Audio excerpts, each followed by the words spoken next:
السلام علیکم ګرانو لیدونکو زموږ د نن ټاپک د انګلیش بیسیک او ایډوانس وکابلري یعنی ورډز په باره کې ده. هیله کوو چې ویډیو تر پایه را سره وګورئ او زموږ یوټیوب چینل درسره سبسکرائب کړئ. Let's get started. The first one we have is gorgeous یعنی ښکلی.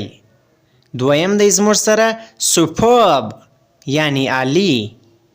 دریم دی زموږ سره glorious یعنی ځلانده. څلورم دی زموږ سره special په پښتو کې ځانګړی ورته ویل کیږي.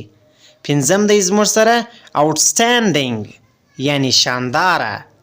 بیا ریپیټوو gorgeous, superb, glorious, special, outstanding. faithful یعنی وفاداره. attractive دلکش یا زړه راښکونکی. charming یعنی ښایسته.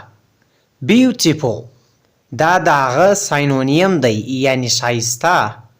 handsome په زړه پورې. بیا ریپیټوو faithful, attractive, charming, beautiful, handsome. incredible اریانوونکی یا د نه منلو وړ.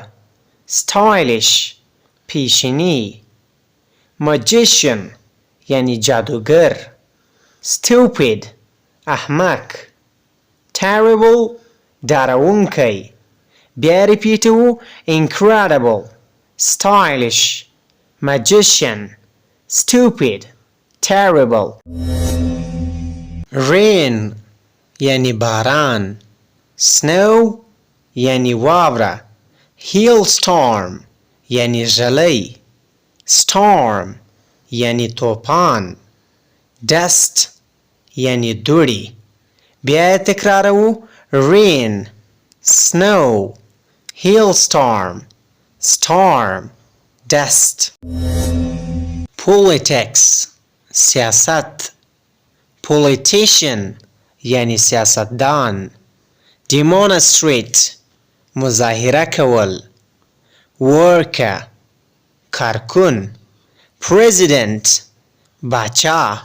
بیا تکرار کوو politics, politician, demonstrate, worker, president. paradise یعنی جنت. hell یعنی دوزخ.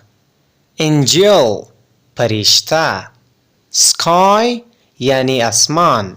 stars یعنی ستوری.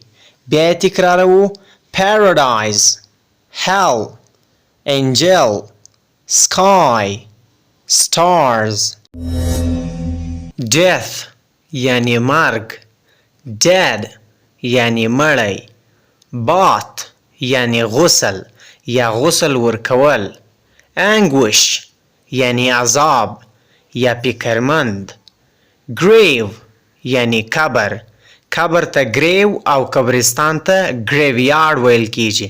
بیا تکراروو death, dead, bath, anguish, grave.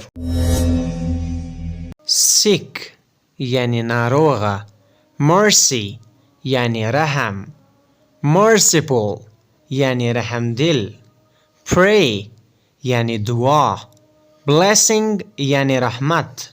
بیا تکراروو sick, mercy, merciful, pray, blessing. ugly بدصورت یا بدشکل. slave یعنی غلام. coward یعنی بزدل. respect یعنی عزت یا عزت ورکول. believe یعنی یقین کول.